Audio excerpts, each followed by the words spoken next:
बच्चों, कैसे हैं आप सभी? मैं आशा करती हूँ आप सभी लोग स्वस्थ और प्रसन्न होंगे। आज हम हमारा पाठ क्रिया को पढ़ेंगे और समझेंगे। आइए शुरू करते हैं इस पाठ को। यह है हमारा पाठ आज क्रिया यानी वर्ब। क्रिया क्या होती है? क्रिया का मतलब शाब्दिक अर्थ होता है कार्य यानी काम। हमारे द्वारा कुछ भी होना, कुछ भी करना क्रिया कहलाती है। किसी भी कार्य का करना या होना पाया जाना भी क्रिया कहलाता है। आइए पढ़ते हैं। कार्य या तो होता है या फिर किसी के द्वारा किया जाता है। जैसे कि घोड़ा घास चर रहा है, निमिता बाजार जा रही है, कुम्हार बर्तन बना रहा है और सविता अपना पाठ यहाँ पर याद कर रही है। यहाँ पर घोड़ा, नमिता, कुम्हार, सविता चरने, जाने, बनने और याद करने का कार्य कर रहे हैं। ये कार्य ही क्रियाएं हैं, जो की जाती हैं वो क्रियाएं कहलाती हैं। यानी हम ये कह सकते हैं जिन शब्दों से किसी कार्य के होने या करने का पता चलता है वो क्रिया कहलाती है। क्रिया की कुछ और उदाहरण है पढ़ना, देखना, हंसना, खाना, नहाना, घूमना, तोड़ना इत्यादि सभी क्या है? क्रियाओं के उदाहरण हैं। अब धातु क्या है? क्रिया का मूल रूप धातु कहलाती है। जो क्रिया का मुख्य रूप होता है वो क्या होता है? धातु। जैसे जा, आ, लिख, पढ़, खेल आदि, ये क्या है? धातु है। धातु से क्रिया के विभिन्न रूप बनाए जाते हैं। जैसे आना, आए, आया, आओ, आऊंगा, आएंगे, ये सभी क्या है? क्रियाओं के रूप है जो कि आ धातु से बने हैं। इसी तरीके से जा धातु, जाना, जाएं, जाओ, जाइए, जाएंगे आदि। खेल, खेलना, खेला, खेलेंगे, खेलेगा, खेलोगे आदि। पढ़, पढ़ना, पढ़ा, पढ़ेगा, पढ़ूंगा इत्यादि। लिख, लिखना, लिखा, लिखेंगे, लिखूंगा आदि। ये सभी क्या है? यहाँ पर हमने देखा कि मूल धातु से क्रियाओं में परिवर्तन आता है। मूल धातु से क्रियाएं बनती हैं। क्रिया के भेद। क्रिया के दो भेद होते हैं, सकर्मक क्रिया तथा अकर्मक क्रिया। दो भागों में क्रिया को बांटा गया है। पहला है अकर्मक क्रिया। जिन वाक्यों में कर्म साथ में नहीं होता वे क्रियाएं अकर्मक क्रिया कहलाती है। वाक्य में क्रिया के साथ जब कर्म नहीं होता तो उसे अकर्मक क्रिया कहते हैं।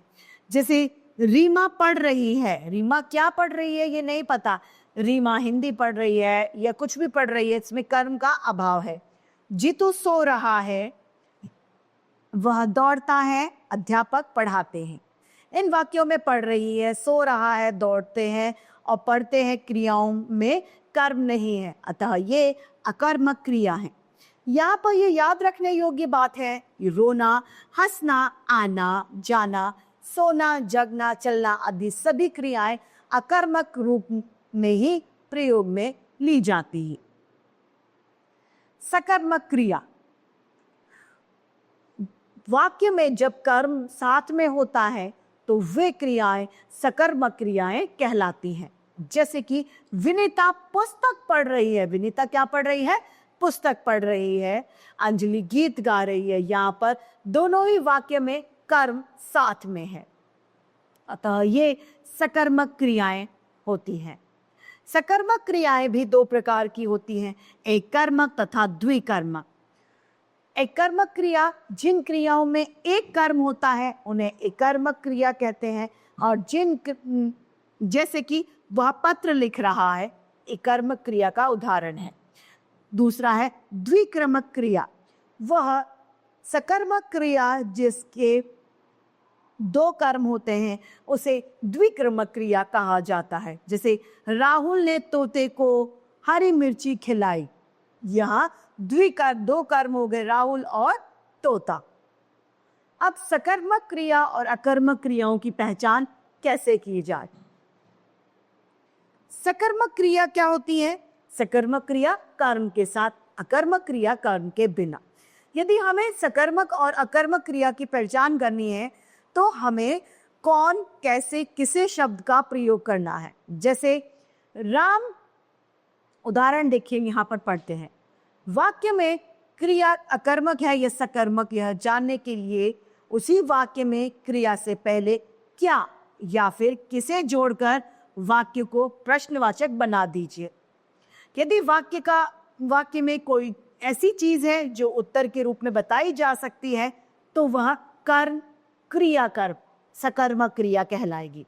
और यदि वाक्य में उत्तर के रूप में बताई जा सकने वाली चीज नहीं है तो वह उत्तर अकर्मक क्रिया का होगा। जैसे बच्चा पढ़ता है, बच्चा क्या पढ़ता है, यहाँ पर हमें कोई जवाब नहीं मिला तो ये क्या हो गया, अकर्मक क्रिया का उदाहरण। जहां पर हमें कोई उत्तर नहीं मिल रहा है वह अकर्मक क्रिया का उदाहरण है। जहां पर हमें उत्तर मिलता है तो वह सकर्मक क्रिया का उदाहरण है। बच्चा दूध पीता है, बच्चा क्या पीता है, दूध, यानी हमें यहाँ पर जवाब मिल गया तो ये क्या है, सकर्मक क्रिया, इसमें कर्म साथ में है। संरचना की दृष्टि से क्रिया के भेद। संरचना की दृष्टि से क्रिया के 4 भेद होते हैं। पहला है संयुक्त क्रिया। वे क्रियाएं जो संयुक्त रूप से कार्य करती हैं उन्हें ही संयुक्त क्रिया कहते हैं। जैसे कि कुत्ता भौंक चुका, वह चुपचाप चला गया। इन वाक्यों में रंगीन छपे शब्द जैसे भौंक चुका संयुक्त क्रिया है क्योंकि ये क्रिया संयुक्त रूप से प्रयुक्त हुई है। दूसरा है प्रेरणार्थक क्रिया। जिन क्रियाओं से यह पता चलता है कि कर्ता स्वयं कार्य न करके किसी दूसरे को कार्य करने के लिए प्रेरित कर रहा है उन्हें प्रेरणार्थक क्रिया कहते हैं। वह माली से पौधे लगवा रही है, नौकर से खाना बनवाता है। इन वाक्यों में रंगीन छपे शब्द प्रेरणार्थक क्रिया है, लगवा रही है और बनवाता है। नाम धातु क्रिया।